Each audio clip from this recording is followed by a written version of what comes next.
देखिए, ये बहुत ही दुखद घटना है। ऐसा बिल्कुल नहीं होना चाहिए था। अपने आप को ख़त्म करने का निर्णय इस दुनिया का सबसे खराब निर्णय है। लेकिन कौन किस परिस्थिति में यह निर्णय लेता है तो ये गलत निर्णय। कोई भी दुनिया का कोई भी आदमी इसको सही नहीं ठहरा सकता कि अपने आप को ख़त्म करने का निर्णय सही है। कोई नहीं कह सकता। लेकिन अब जाने वाला तो चला गया, वो किस परिस्थिति में ऐसा कदम उठाया भगवान जाने। ऊपर भगवान है, नीचे कानून है, संविधान है हमारा। हम जिस देश में रहते हैं यही पता लगाएगा। भैया, उस घटना के पीछे समर सिंह का काफ़ी नाम आ रहा है जोर से, जो समर सिंह भोजपुरी इंडस्ट्री से आते हैं। आपको क्या कहना है आकांक्षा दुबे की घटना के बारे में कि अच्छी तरीके से इसका जांच हो? बिल्कुल, देखिए कानून अपना काम कर रहा है और खास करके बाबा का शासन है, बाबा का राज्य है। यहाँ पे हमें नहीं लगता कि किसी के साथ अन्याय होगा, सबको न्याय मिलेगा। कानून अपना काम कर रहा है। अगर हम ये चाहते हैं कि भैया दोषी जब अगर कोई हो तो उसे बख्शा न जाए, लेकिन निर्दोष अगर कोई हो तो वो भी बेचारा फंसे ना। हाँ, दोषी हो तो ना बख्शिए, लेकिन निर्दोष भी अगर कोई हो तो वो बेचारा फंसे ना। हम बहुत सुनते हैं कि निर्दोष लोग भी फंस जाते हैं, तो ऐसा भी नहीं होना चाहिए। दोषी है तो उसे ज़रूर सजा दीजिए, मगर निर्दोष भी कोई फंसना नहीं चाहिए। भैया, निष्पक्ष जांच होना चाहिए। निष्पक्ष जांच। एक सवाल भैया, का भोजपुरी इंडस्ट्री में अभी भी एकता बाटे? क्योंकि भैया भोजपुरी को परिवार कहा जाता है, लेकिन परिवार नज़र नहीं आ रहा है। किस तथ्य के आधार पे बोल रहे हैं आप ऐसे? जिस तरह से भैया उनके 100 को जब अंतिम संस्कार के लिए मंडिका घाट ले गया गया था, हाँ। तो वहाँ पे जब उनका अंतिम संस्कार हो रहा था तो 7-8 आदमी ही दिख रहे थे कहीं ना कहीं। देखिए, मुझे अभी तो देखिए, अभी मैंने देखा अक्षरा सिंह जी गई थी जी। और भी लोग मेरे ख्याल से जाएंगे, क्योंकि देखिए जो अंतिम संस्कार यहाँ पे मणिकर्णिका पे हो रहा था, तो वो किसी को पता नहीं था कि किस टाइम में लोग शव लेके जाएंगे और वहाँ पे अंतिम संस्कार करेंगे। हम लोगों का तो मान लीजिए हम लोग बनारस में हैं, चारों तरफ हम लोगों के लोग हैं, तो हम लोग पता करके वहाँ पे चले गए। लेकिन और लोगों को पता नहीं था। जैसे हमसे अभी कल या परसों ताराचंडी महोत्सव था, वहाँ पे कल्लू जी हमसे मिले थे। उन्होंने हमसे पूछा आप गए थे? मैंने बोला हाँ गए थे। वो बोले हमें पता ही नहीं चला, नहीं तो हम भी आते। तो हमें उसी समय ये लगा कि बहुत सारे लोगों को पता ही नहीं था, इसलिए वो लोग नहीं पहुंच पाए। देखिए, सिक्के के दो पहलू होते हैं। कुछ भी आप लोग खास करके मीडिया से हैं, मीडिया बंधु हैं, आप लोग कुछ भी लिखने से पहले, चलाने से पहले ना एक बार उस दूसरे पहलू को भी सोचा करिए कि आदमी अब यहाँ पे कोई भी सोशल मीडिया पे ये न्यूज़ तो आया नहीं था कि इतने बजे हम लोग जाएंगे, आप लोग पहुँचिए। तो जानकारी के अभाव, मुझे ऐसा लगता है कि जानकारी के अभाव में भी बहुत सारे लोग नहीं पहुंच पाए। नहीं तो हमारे बनारस में भी काशी फिल्म संस्था है, बहुत सारे हमारे, अगर मुझे भी लगता है इस सेट पे जितने सारे लोग हैं, अगर उन लोग को पता होता तो मुझे लगता है कि इसमें से 50% लोग तो जाते ही। आकांक्षा जी मतलब एकदम फ्रेंडली लड़की थी, एकदम बिंदास रहने वाली, सबके साथ घुल मिल के काम करने वाली। तो मुझे नहीं लगता है कि किसी को अगर पता चलता तो उनके अंतिम संस्कार में नहीं पहुँचते। जिस तरह से भैया उनके बॉडी को जब होटल से लेके जाया जा रहा था, एक पिकअप में लवारिस के तरह उनके लाश को जब इस तरह से लेके जाया जा रहा था, क्या एक एम्बुलेंस नहीं हो सकता था? मैं ये जानना चाहता हूँ। ये तो देखिए प्रशासन का काम है, ये प्रशासन के अंदर का मामला है, उस पर टीका। लेकिन भैया एक सेलिब्रिटी थी इंडस्ट्री की, वो भी थी सेलिब्रिटी थी, जो कुछ ऐसे कुछ नहीं है, उनको तिरंगा में भी लपेट कर ले देखिए भैया, हमारे ख्याल से जो शासन, प्रशासन और संविधान की नज़र में हम सेलिब्रिटी हैं या कुछ भी हैं, सारे नागरिक एक समान हैं। हम, आप, ये सब लोग एक समान हैं। सेलिब्रिटी हैं, ठीक है, ये जनता का प्यार है, लेकिन मुझे नहीं लगता कि संविधान की नज़र में, कानून की नज़र में कोई अलग है।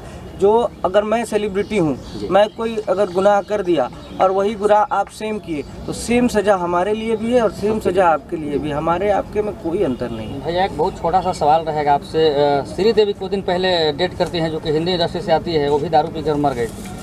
तो उन्हें तो तिरंगा में लपेट कर न जाने कौन कौन से चीज़ किए गए। तिरंगा में लपेटा गया था, मुझे तो इसकी जानकारी नहीं है। श्रीदेवी जी को तिरंगे में नहीं लपेटा गया, नहीं, इसकी जानकारी नहीं है।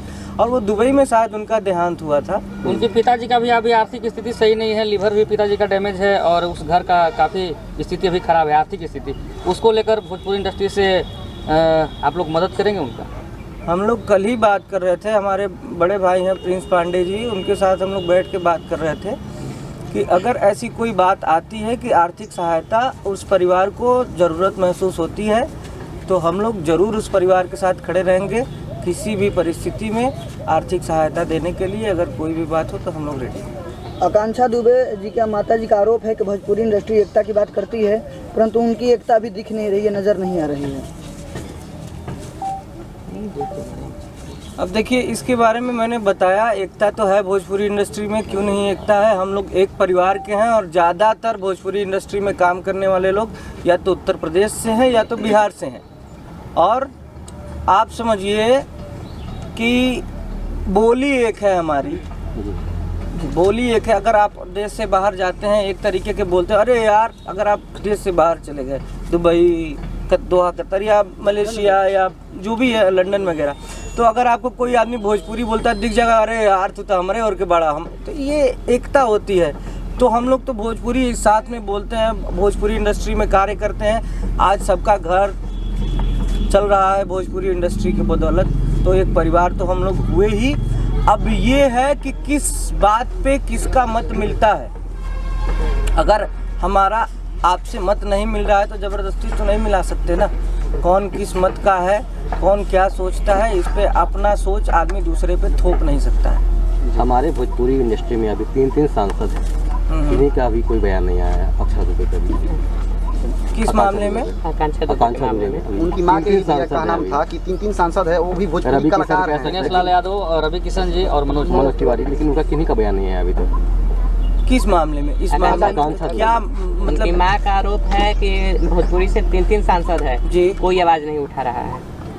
यूपी के मामले में बोल रहे कि यूपी में हम हैं और सरकार से मांग करते हैं और 3 सांसद हैं भोजपुरी इंडस्ट्री से। हमने तो देखा था दिनेश भैया का पोस्ट, और भी बहुत सारे पोस्ट देखे थे, उन लोगों ने पोस्ट तो डाले थे। अब हो सकता है कोई उनका निजी कारण हो जिसकी वजह से अभी नहीं कर रहे हो सकता है कि कर भी रहे हों। इसके बारे में हमें कोई जानकारी नहीं है, इस पर कोई टिप्पणी। क्या रितेश पांडे जी इस केस में सीबीआई जांच की मांग करते हैं? बिल्कुल, अगर परिवार संतुष्ट नहीं है आपके पुलिस के जांच से, वैसे मुझे लगता है कि उत्तर प्रदेश पुलिस बहुत सक्षम है।